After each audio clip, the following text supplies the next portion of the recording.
Coronavírus, a crise em debate. Olá, seja muito bem-vindo a mais um debate aqui na Rádio Jovem Pan, a rádio que virou TV. E o tema de hoje é o mundo após o Covid-19. Nós estaremos num mundo melhor, nós estaremos num planeta melhor.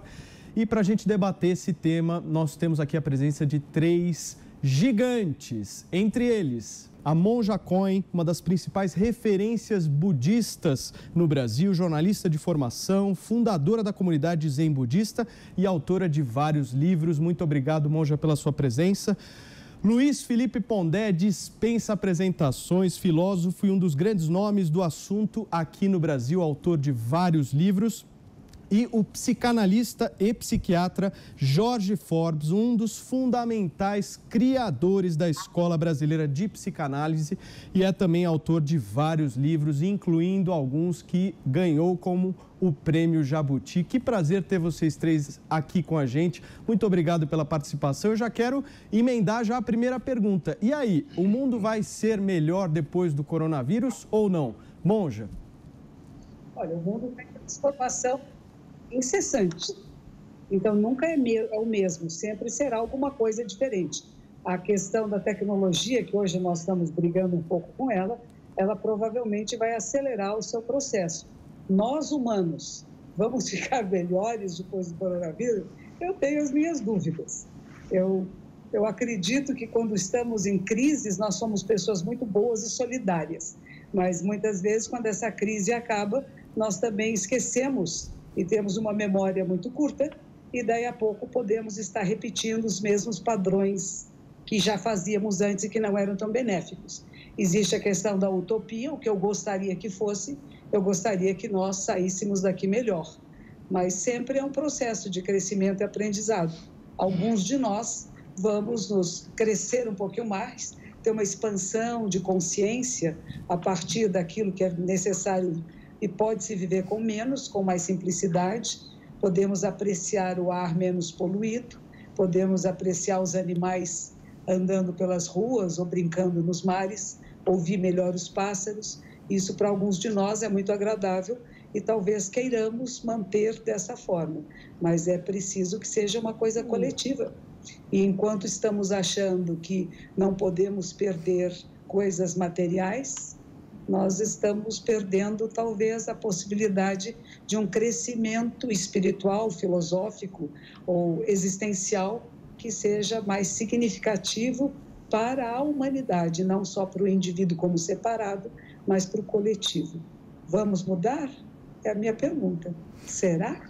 Muito bom, Monja. Pondé, e aí, concorda com a Monja a respeito disso? Sim, eu concordo. Obrigado pelo convite. Prazer estar aqui. Eu concordo no sentido de que não acho que dá para dizer que a humanidade vai mudar, né? A Monja começou falando assim. Eu até acredito que algumas pessoas possam ter algo como uma epifania e dentro da sua história de vida pessoal, das contingências em que ela está passando, isso pode ocorrer com ela.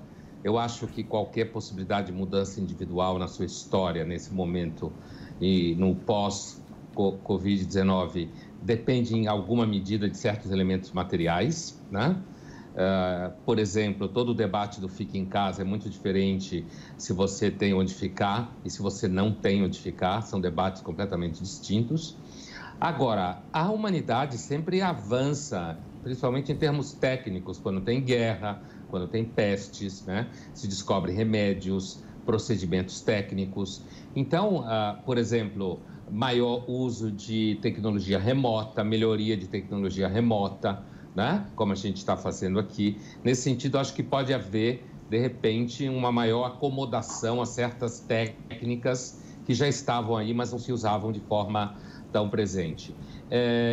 Mas 2 coisas. Do ponto de vista comportamental, em termos de humanidade e tal, acho que a afirmação que o mundo vai ser melhor é uma afirmação muito fantasiosa, né? Ao longo da história da humanidade, a gente teve várias epidemias e a humanidade não saiu das epidemias amando uns aos outros de uma forma linda e bela. Então, eu diria que a pergunta, a humanidade, vamos sair melhor dessa epidemia, se for no sentido moral, eu acho que não dá para dizer que vai. Não tem elementos históricos que sustentem isso, né? Do ponto de vista técnico, pode ser que sim. Algumas pessoas individualmente pode ser que tenham algumas experiências interessantes com relação ao seu cotidiano. Tipo, não quero mais fazer isso, prefiro fazer aquilo, tive prazer em recuperar um certo tempo.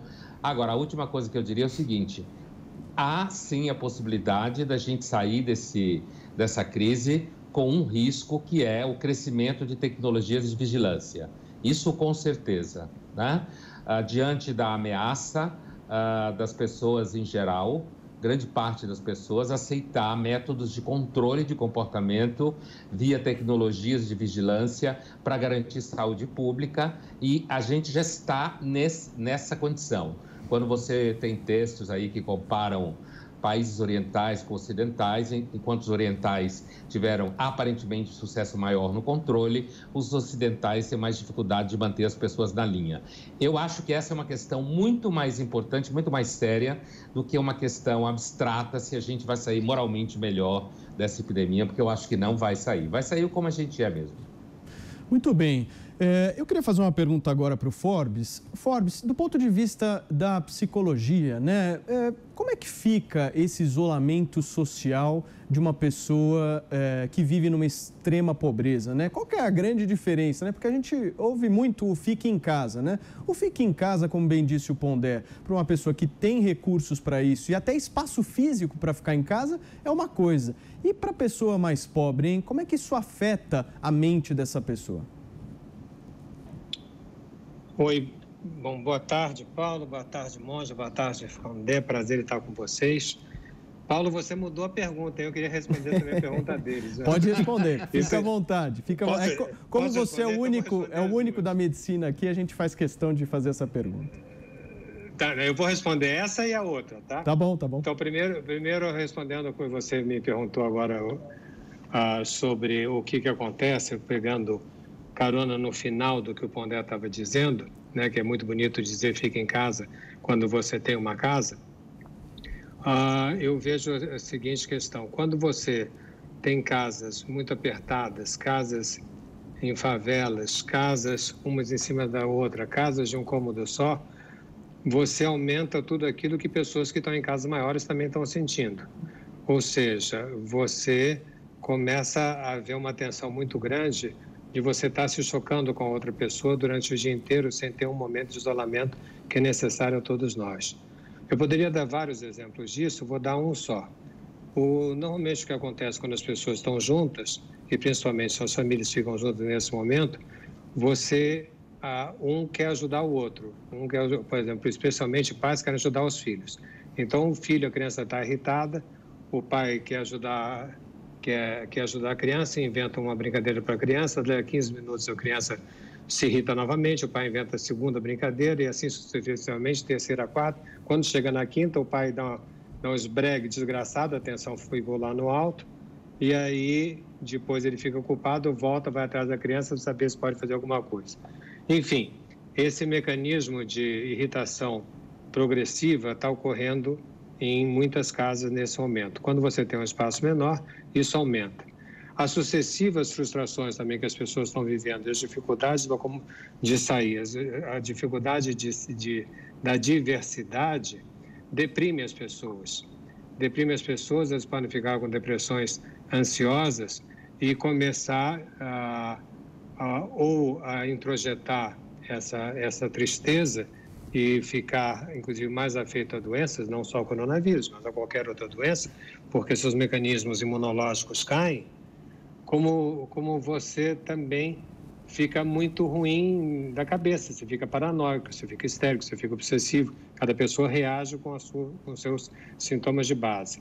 Então, em síntese para a sua pergunta, o que acontece no espaço menor, você hipertrofia aquilo que acontece em espaços maiores.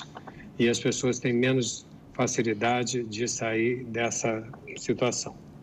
E outra pergunta, posso responder ou não? Claro, fica à vontade. Você perguntou se a gente sai melhor dessa. Eu não sei se a gente sai melhor dessa, mas eu tenho convicção que a gente sai diferente. Se é melhor, depende do que cada um achar melhor ou pior.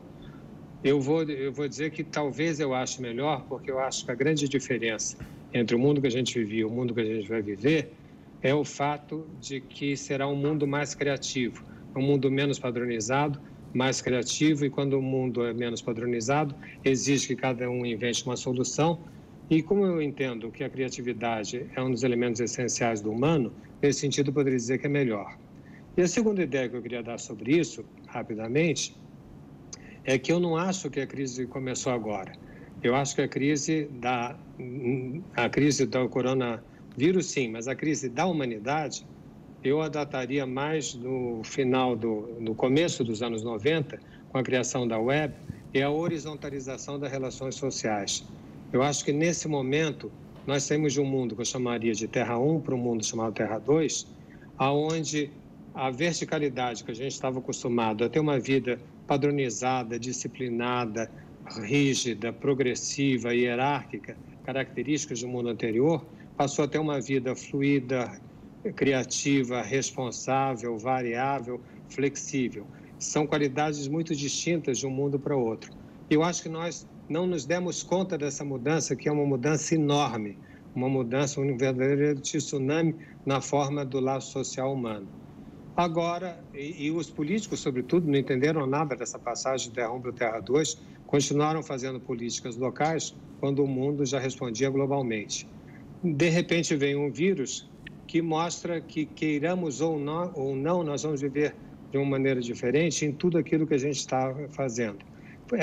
É um mau início, né? É um mau profeta esse vírus, ele anuncia a coisa de uma forma muito ruim, mas ele está mostrando que maneiras que a gente temia a agir na vida, achando que poderiam não dar certo, agora esse vírus nos obrigou a mostrar que existem várias outras maneiras dos homens estarem juntos, combinarem, trabalharem, criarem, e essas mudanças que estão ocorrendo agora, imagino que elas vieram para ficar e nos deixar muito claro que nós vamos ter que reinventar do nascimento à morte totalmente a nossa maneira de viver.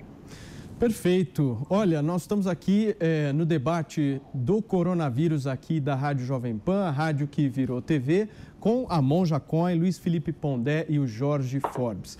A pergunta que eu queria fazer para vocês agora, ela tem também um cunho político, né? A gente vê uma politização de um vírus, né? Vimos a politização do coronavírus, aí depois nós vimos a politização de um remédio. Acho que nunca a gente no Brasil politizou remédio, né? Foi a primeira vez, pelo menos, que eu pude ver isso de perto, né? A pergunta que eu queria fazer para vocês é a seguinte: vocês não acham que o debate do coronavírus virou um fla-flu político? E como que a gente sai disso? Aqui em São Paulo, o governo de São Paulo estendeu a quarentena até o dia 10 de maio, dizendo que se baseia na ciência. Mas a ciência, claramente, os estudos que estão colocados, revelam que a quarentena, o isolamento, deveria ser muito maior do que 10 de maio, né? O que vocês acham dessa politização? Vocês acham que está ocorrendo mesmo? E como que a gente sai disso? Monja. Bom, eu acredito que a quarentena será muito maior do que essa. E a impressão que eu tenho internacional das lideranças é que, para não causar um pânico, nós vamos dar pouco a pouco. Vocês vão ficar 15 dias, vão ficar 30 dias, e quando chega lá, dependendo da maneira que o vírus está sendo contagiado e quantos contagiados estamos e quantos mortos, é que as decisões vão sendo tomadas. Então, isso eu acredito firmemente em todos os países. Mesmo o presidente Trump, que dizia que era um resfriadinho também, ele acabou cedendo àquilo que é as pesquisas da ciência. Querendo reabrir, falando em economia, que eu acho que até é um meio hábil de fazer as pessoas não ficarem completamente desesperadas. O que eu não pude ouvir muito bem o Forbes, mas eu acredito que nós, quando ficamos nos Estados Unidos, tem uma expressão que chama cabin fever. É a febre de quem está numa cabana, quem está num lugar fechado, e que vai tendo alterações psicológicas muito graves, de falar coisas desconexas, mudanças de humor muito grande, e não tem a ver com classe social. Isso eu acho muito importante, porque nós ficamos dizendo que os pobres estão aprontando. Não, pobres não estão aprontando, não. Eles talvez estejam mais na rua, porque sempre moraram na rua. E estar em casa é estar no grupo social na rua, porque suas casas são muito pequenas. Então, eles não estão quebrando a quarentena, talvez eles estejam menos em festas tão grandes como faziam sempre. E imagine você num quarto pequeno, onde moram 5, 6 ou 10 pessoas. É muito intensa as emoções que rolam aí dentro, e se for um quarto só, tem menos abuso. É menos abuso. Há muito abuso nas classes média e altas da sociedade, só que não são levadas à polícia e não são levadas, muitas vezes, aos corpos de delito. Então, as pessoas mais simples e mais pobres são quem geralmente não tem a quem pedir e vão pedir à polícia. Então, nós vamos ter mais índice de abusos em pessoas das classes mais necessitadas e que não têm a quem recorrer. Então, tem uma coisa que acontece, que estarmos presos em casa, no sentido de que não foi a minha escolha pessoal, pode causar efeitos muito prejudiciais à saúde psíquica, mental e espiritual. Como nós falamos antes, tem alguns que vão ler filosofia, que vão procurar entender melhor a vida e a si mesmo, que podem ter um crescimento espiritual, psicológico, emocional maravilhoso e que podem sair daí enriquecidos, e outros não. Politicamente, por exemplo, o governador de São Paulo, ele está uma gracinha, eu estou achando ele maravilhoso, porque ele está falando aquilo que eu quero ouvir: fica em casa. Porque eu sou classe média, eu tenho como ficar em casa, eu tenho uma casa, um templo, eu como, tenho comida e nada me falta. Mas agora, o que é ficar em casa, esse entrar para dentro de você, esse autoconhecimento, que isso pode nos dar oportunidade? São poucos, não são muitos, mas são poucos, que estão apreciando esse voltar para casa como voltar para a essência do ser e para os questionamentos sobre o que estamos fazendo aqui, o que é vida, o que é morte e para que serve essa existência. Perfeito. Você sair de casa e ver esse silêncio e as ruas vazias, quando eu acordo, para mim é triste. Dá uma certa tristeza, e essa tristeza faz parte desse estar em casa. Se estão usando isso politicamente, políticos fazem política, mas a nossa vida é a política. Qual é a política de estar em casa? Que acordos nós fazemos com nossos familiares, com vizinhos? Ficamos brigando, reclamando, achando ruim? Você não pode pensar assim, atirando pedras, como diz o professor Cortella? Quem é que está tirando a primeira pedra? Quem é o culpado? Cadê os... Onde é que nós estamos encontrando aqueles que são os responsáveis por isso? É todos nós. Tudo que está acontecendo com todos nós, somos todos corresponsáveis. Agora, o que fazemos a respeito disso? Se estamos pensando nas eleições, Trump para este ano, nós daqui a 2 anos, e daí? Tudo bem. Não diminui o problema, não diminui a dor, não diminui o sofrimento e não diminui a doença. Então, a minha preocupação principal é onde estão os remédios que podem curar. Não é um, são vários. E nós, humanos, somos diferentes. Nem o mesmo remédio vai fazer efeito para toda a população do planeta. Nem todos vão ter um... Então, o Japão tem um remédio que ele descobriu, não é verdade? Você imaginou isso em rede? Imaginou esses cientistas todos sem interferência de políticas, sem interferência de políticas da farmacologia, podendo se comunicar diretamente, os cientistas descobrindo juntos várias diferentes possibilidades de tratamento? Isso, para mim, é a minha utopia, o meu céu, e aquilo que eu acho que pode surgir, talvez, e eu gostaria de ver acontecer. Muito bem. Pondé, a bola está contigo. Olha, eu diria o seguinte, eu acho que já desde o século XIX, já se descreveu em literatura específica que a democracia é um regime tagarela.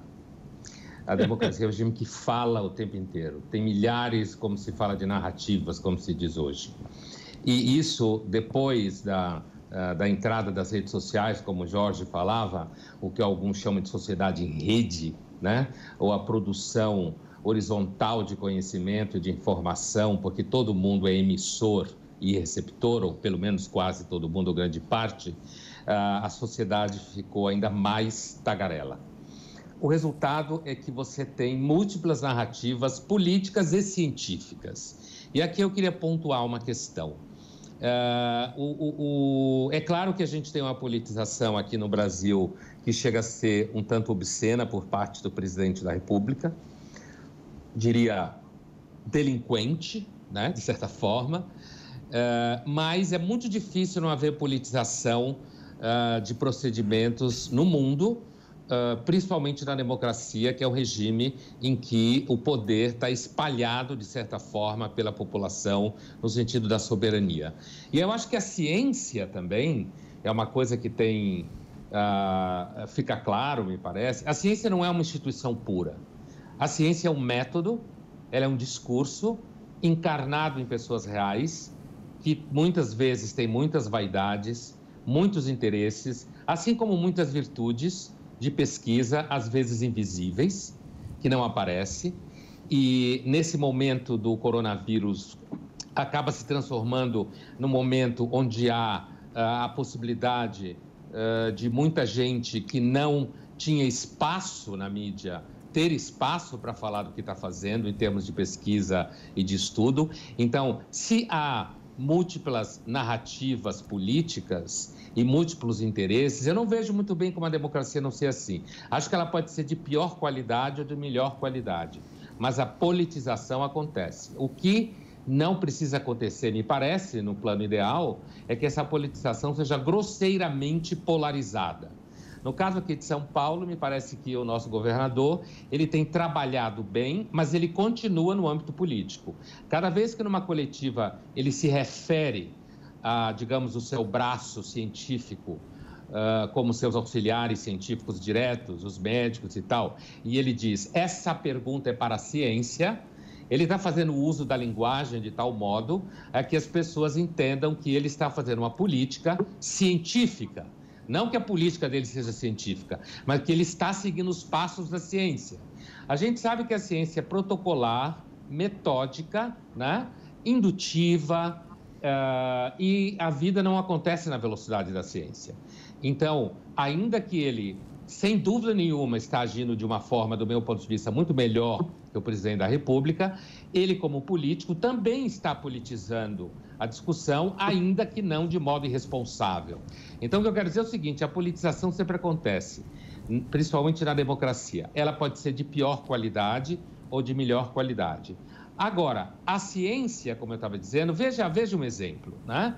Quando se fala que a quarentena poderia durar 1, 2 anos, né? Primeiro, os modelos epidemiológicos, que às vezes aparecem na mídia com grifes acadêmicas, modelos epidemiológicos não têm nenhuma validade quando não tem dados. A gente está soterrado em dados, a gente não sabe nem direito a patofisiologia do vírus. Então, esses modelos epidemiológicos que preveem estados catastróficos, eles também são, em parte, um certo marketing das grifes acadêmicas que assim que os fazem circular no mundo da mídia.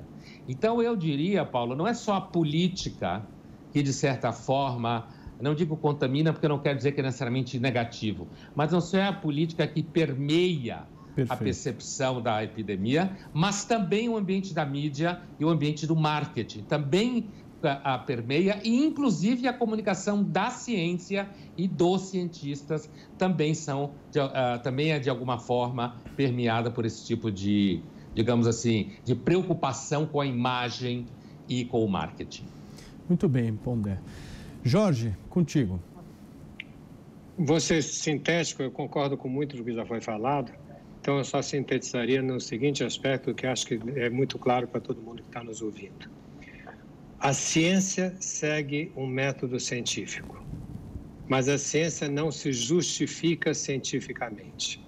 Eu acho que essa diferença é fundamental para essa nossa conversa. Dou 2 exemplos, um catastrófico e outro bastante conflitante. A ciência fez a bomba atômica. Não foram os cientistas que disseram vou jogar a bomba atômica em cima de Nagasaki ou em cima... enfim, me fugiu agora, a bomba atômica no Japão. A ciência descobriu uma forma de pegar células-troncas embrionárias, mas não é a ciência que define se eu devo, se eu posso ou não usar células-troncas embrionárias. Tem um debate imenso que perpassa pela religiosidade, que está muito longe da ciência, de questões fundamentais, tipo quando começa a vida. A ciência não consegue dar uma resposta de quando começa a vida. Será que é quando juntam os gametas? Será que é 1 mês de gestação? Será que é quando nasce o bebê? Coisas assim.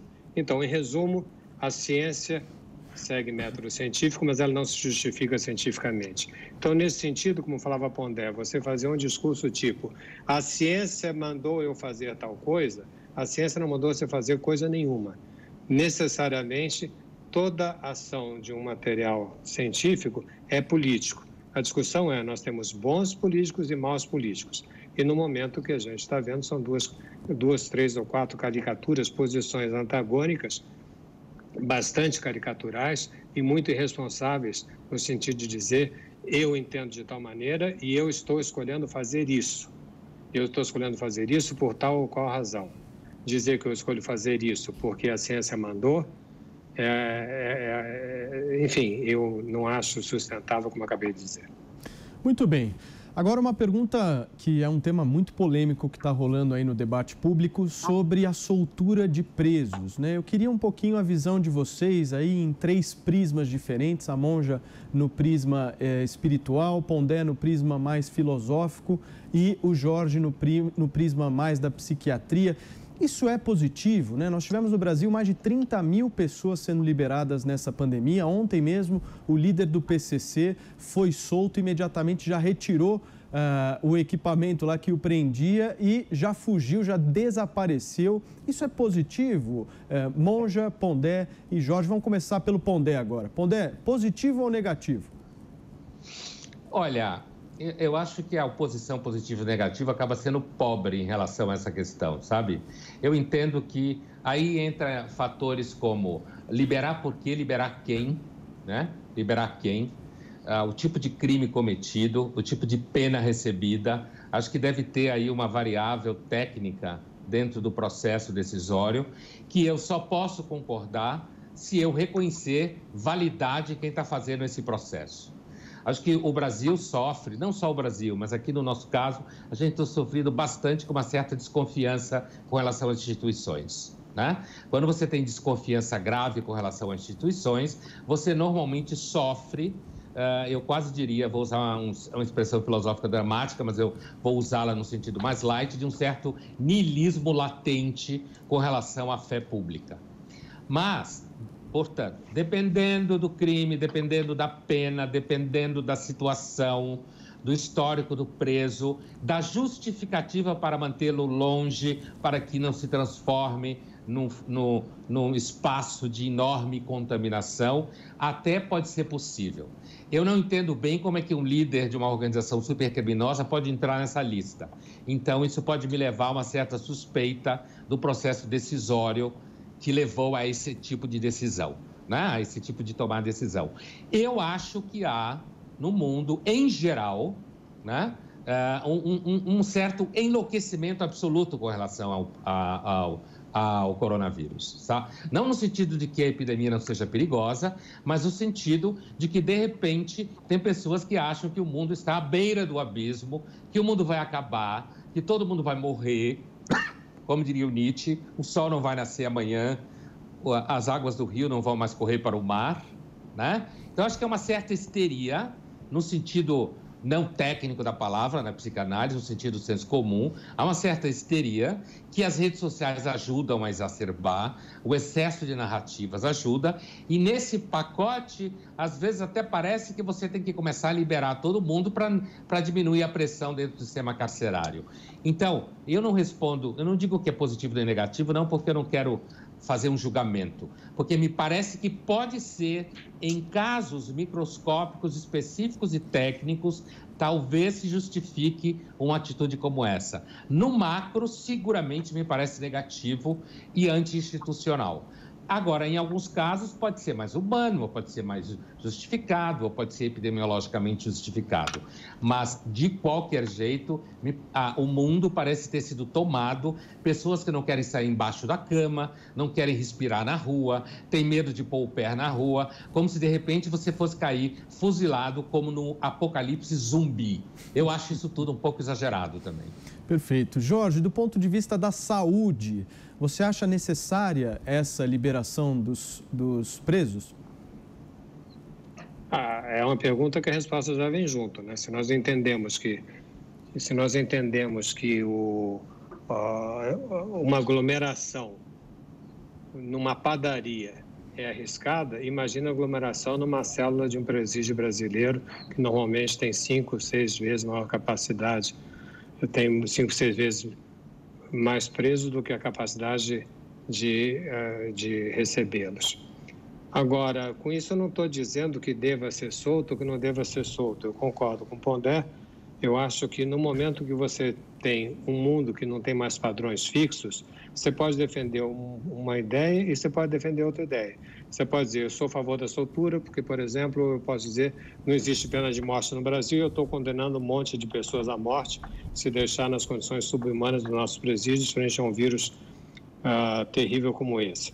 E posso defender a posição contrária, dizendo que as condições já são terríveis, não há justificativa de ser tratado diferentemente e nem de liberar líderes de PCC, como acabou de ser citado. Os filósofos alguns gostam de chamar isso de uma questão trágica. O que é uma questão trágica? É quando você pode dizer sim às duas posições. A posição libera, a posição não libera. Ora, se a pergunta é só o que é melhor para a saúde, aí é claro que é melhor para a saúde não ter aglomeração. Muito bem. Monja, sua opinião? Eu não acompanhei muito bem que estavam soltando tantos presos assim, mas eu fiquei pensando uma coisa que o Forbes também falou agora. Primeiro, nós temos que rever o nosso sistema presidiário, né? Como é que estão as nossas cadeias, por que estão superpopulosas, por que as pessoas estão grudadas, tantas pessoas na mesma cela. Então, eu acho que o que o vírus nos trouxe é um olhar mais profundo para a nossa própria sociedade. Não é só uma questão se solta ou não solta, porque é absurdo se são pessoas muito perigosas e que elas são completamente descontroladas e nós vamos soltá-las para que elas não sejam mortas pelo vírus, se nem foram contaminadas ainda. O que significa isso, né? Então, não é ser a favor nem contra, mas é uma reflexão mais profunda sobre o sistema que nós temos, que prendemos primeiro e depois fica sem julgamento. E, enfim, como disse o Pondé, a gente não acredita muito mais nas nossas próprias instituições, então se questiona por que estava preso, que perigo teria que ser caso por caso, teria que ter onde colocá-los e não simplesmente soltar na rua, se eles não podem ficar nas cadeias que estão superlotadas, aonde que vamos removê-los, para que lugares, né? Eu acho que a gente não tem ainda essa condição de cuidar daqueles que estão infringindo, né, as normas da sociabilidade, dos relacionamentos humanos, né, que estão cometendo os chamados crimes. E, às vezes, os que estão presos lá são a menos criminosos do que outros, que nunca são presos, que nunca são levados às cadeias. Então, é muito difícil dizer está certo, está errado, foi bom, foi ruim. É só a gente ver o que vai acontecer agora. Qual vai ser o resultado disso na sociedade? Só tem um jeito, porque às vezes uma coisa que é boa, que parece muito boa, tem resultados terríveis depois, e aquilo que parece muito mal pode ter bons resultados depois. Então, o que será? O que acontecer, só vivendo para ver. Muito bem, Monja. Bom, eu queria entrar agora no tema do legado, né, desse Covid-19, principalmente nas nossas relações, né, pessoais. A gente vê que, muito provavelmente, uma das soluções para a reabertura do comércio vai ser a utilização de máscaras, né? O que isso representa, né, para o indivíduo? E não apenas as máscaras. Outros itens, como, por exemplo, álcool gel, provavelmente estarão junto de milhares de brasileiros e essas relações vão se alternando e se modificando aí conforme o tempo. O que vocês acham que muda no comportamento humano logo depois da reabertura do comércio? Vamos começar pelo Jorge. Olha, você está vendo no sentido do que era antes dessa crise e que agora as pessoas estarão com máscara. Mas eu acho que a primeira sensação não vai ser eu fiquei pior, vai ser eu fiquei melhor, porque estávamos todos nós isolados e de repente poder sair na rua vai ser um ganho incrível, as pessoas precisam estar com as outras. Não acredito que o uso da máscara vigorará por muito tempo. Vigorará, a meu ver, pelo tempo da pandemia. Não acho que a gente vá assim, sacralizar o obsessivo, porque nesse momento os neuróticos obsessivos estão muito felizes, dizendo assim, tá vendo? Eu sou a normalidade, eu lavo a mão 10 vezes por dia, eu sou ritualista, eu tomo cuidado de tudo. Então, de repente, aquilo que era um sintoma neurótico de uma certa gravidade virou normalíssimo. nós não vamos entrar agora na neurose obsessiva da humanidade e todos nós vivemos em escafandros. Então, acho que no primeiro momento nós vamos não sei qual é o nome, seria um adjetivo relativo a isso, né? Mas vamos viver num certo escafandro social, mas não vamos suportar isso por muito tempo e gradativamente vamos voltar à vida tal como ela era, com toques e com riscos. Se você tirar o risco da vida, perdeu completamente o sabor e aí nem vale a pena. É melhor deixar nessa variação da surpresa, do novo, enfim, do encontro. Muito bem, Monja, os nossos hábitos, como é que vão ficar? Pois é, eu estou tendo uma certa dificuldade para ouvir o Forbes. E eu fiquei me lembrando que eu estive com ele há muitos anos atrás, tinha um programa que chamava DNA Brasil. E a gente se encontrava num hotel em uma cidade aí que o pessoal gosta de ir. Foi em Campos do Jordão. Mas foi muito interessante a gente estar se revendo aqui agora e pensando como é que nós vamos ser depois, como vão ser nossos hábitos. Andar de máscara é bom, fica bonitinho, a gente fica assim, né? Vai se proteger, vai proteger o outro. Então, muitas ofertas de como fazer máscaras agora, e enquanto a gente fala o tempo todo, tire a sua máscara, né? No Zen Budismo, a única coisa que você fala para as pessoas é perceba as máscaras que você coloca, e se você puder tirando essas máscaras, o que sobra? Será que sobra alguma coisa do ser humano se tirar todas as máscaras que nos compõem e que nos fazem socialmente aceitos ou não aceitos? Então, é uma coisa interessante pensar o que é sair de máscara, o que é a preocupação que vai continuar. O álcool gel, hoje mesmo, estavam falando aumentou muito os incêndios na cidade e talvez uma das razões seja o álcool gel. Então, mais do que dar álcool gel para as pessoas, talvez fosse melhor dar água com água sanitária. Então, eles podem desinfetar suas mãos, é uma coisa que está sendo feita no mundo todo. Tem uma médica em Fortaleza, que ela sai no carro dela com uma garrafa PET que tem 3 dedos de água sanitária e água comum. E quando para num sinal luminoso, ela dá um biscoito, um suco e uma garrafa dessas, para que as pessoas possam se higienizar. Então, se nós estamos falando que o vírus vai ficar aí e que nós vamos ter que criar anticorpos, até criar esses anticorpos, até vacina e anticorpos, etc., nós vamos ter, de certa forma, que usar aquilo que está sendo recomendado. E vai ser interessante, nós vamos conhecer mais os nossos olhos e vamos nos lembrar um pouquinho das burcas. Só que quem tiver de óculos escuros vai revelar o que está sentindo. Talvez seja mais fácil de não nos mascararmos, mas nos revelarmos mais, porque os olhos revelam muito mais o que você está verdadeiramente sentindo do que palavras e expressões faciais. Pondé. Olha, eu volto um pouco no que falava o Forbes, quando ele falou que a gente não precisava entrar numa vibe do neurótico obsessivo, né? Porque o neurótico obsessivo agora está dizendo assim, tá vendo? Eu não disse que o mundo era perigoso, que tem que lavar a mão 5 vezes, né? Eu acho que também, além do neurótico obsessivo, também tem a vibe do paranoico, né? Seu parente próximo. Eu não disse que o mundo é um lugar inseguro, não disse que uma hora todo mundo ia dar errado. Eu tenho um amigo que é conhecidamente hipocondríaco e ele tem tirado selfies em que ele está super feliz. Monja. Primeiro, eu acho que o vírus nos mostrou que somos todos uma única família, a família humana, e que somos semelhantes e ele não faz escolhas. Qualquer célula humana é muito agradável para ele. E que com isso a gente possa sair daqui mais irmanados, vamos dizer isso. E que essa nossa entrada para casa, para ficar em casa, para entrar dentro de si mesmo, possa ser uma oportunidade de reflexão sobre como você está vivendo a sua vida, como estão as nossas sociedades e o que nós podemos fazer, o mínimo de saneamento básico, o mínimo de educação ambiental. É mais importante do que saber ler muitas coisas. Saber educação ambiental e saneamento básico é o que falta fundamentalmente. Que nós possamos adentrar um pouco dentro de nós mesmos, cada um de nós, todos os seus níveis. E não é dizer que pessoa que não tem educação, que não foi para as escolas, é ignorante. Nós estamos falando de coisas diferentes. Sabedoria independe disso. e tem pessoas muito sábias vivendo em condições de não saber ler e escrever. Então, nós estamos dividindo muito a sociedade entre aqueles que são capazes de falar inglês e de entrar em contato com a tecnologia e aqueles que não são. Esses que não são muito importantes para nós. Nós dependemos deles para a nossa sobrevivência. Então, esse abrir da consciência é muito importante. Então, quem pode ficar em casa, que agradeça aqueles que não puderam ficar em casa.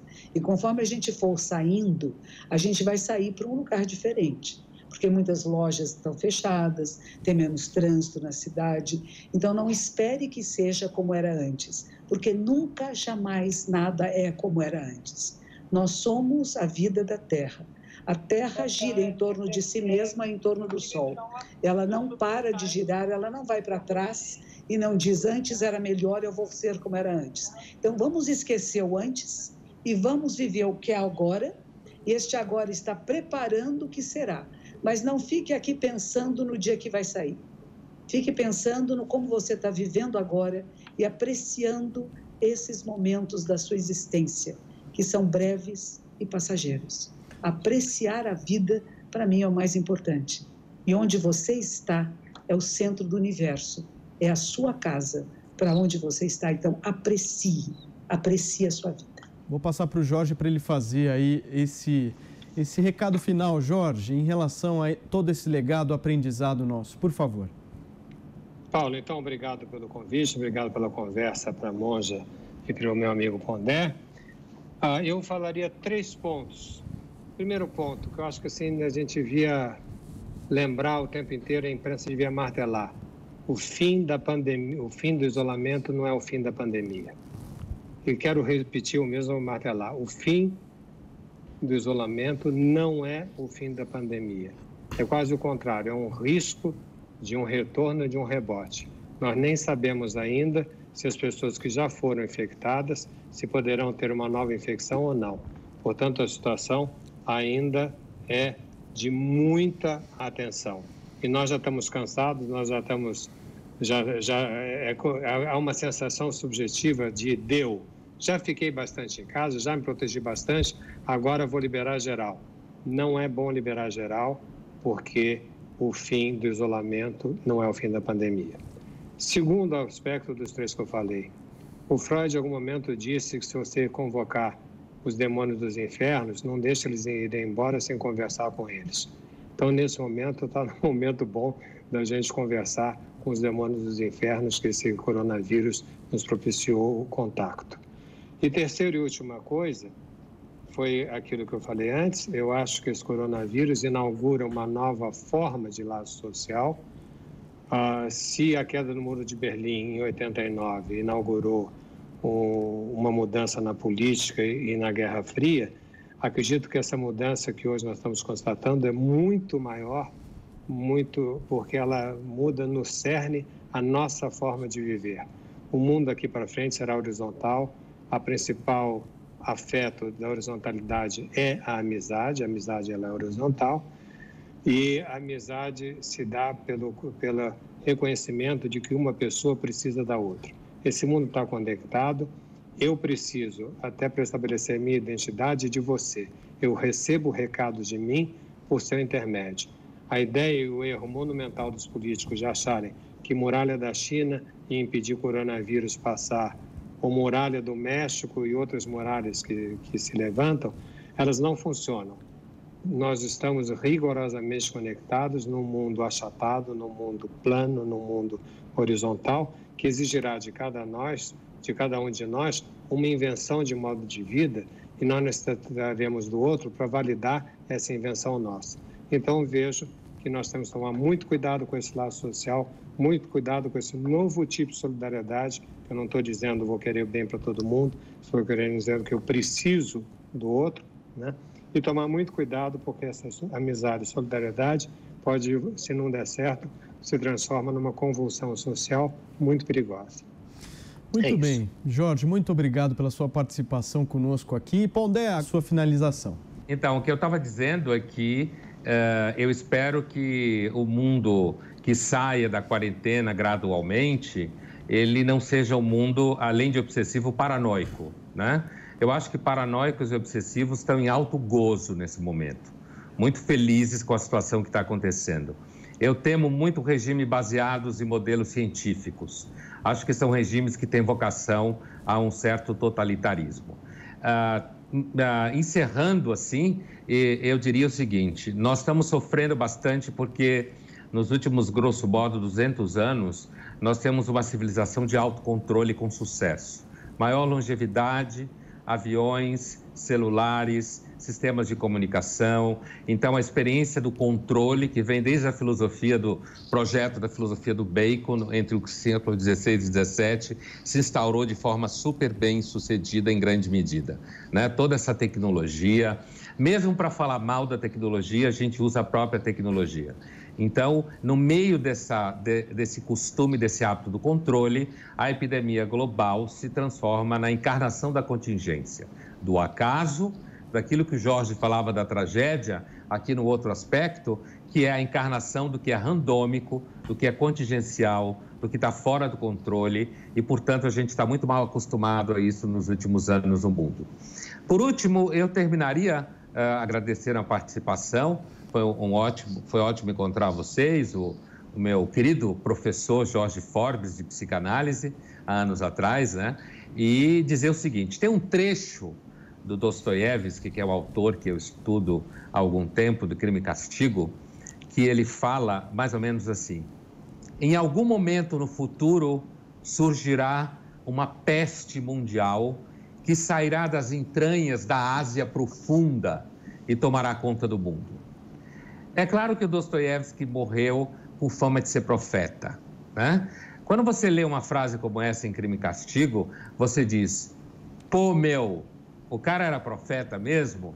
Eu acho que não necessariamente profeta, mas é que eu acho que às vezes tem algumas coisas que se repetem na vida da humanidade, né? Se repetem pestes, descontroles, contingências, a gente fica acuado, fica com medo. Então, se ao mesmo tempo nós estamos vivendo um momento que é muito novo para nós todos, fora aqueles que viveram a Segunda Guerra, a gente não tinha vivido, e agora já são mais idosos, não tínhamos vivido uma situação como essa global, e a Segunda Guerra nem foi global nesse sentido que a gente está vivendo agora. Se para nós tudo isso é muito novo, para a espécie humana tudo isso é muito velho.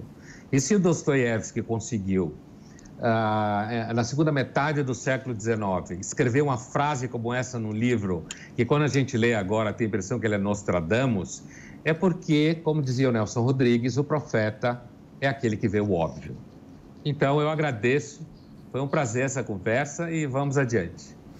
Valeu, Pondé, muito obrigado, Monja, obrigado, Jorge. Pois é, meus amigos, a gente vai ficando por aqui. Muitíssimo obrigado pela sua audiência, pela sua participação. Continua aqui na nossa programação da Jovem Pan, a rádio que virou TV. E, ó, não esquece de uma coisa: o melhor remédio para combater o coronavírus é a informação. Até a próxima. Valeu, tchau. Coronavírus, a crise em debate.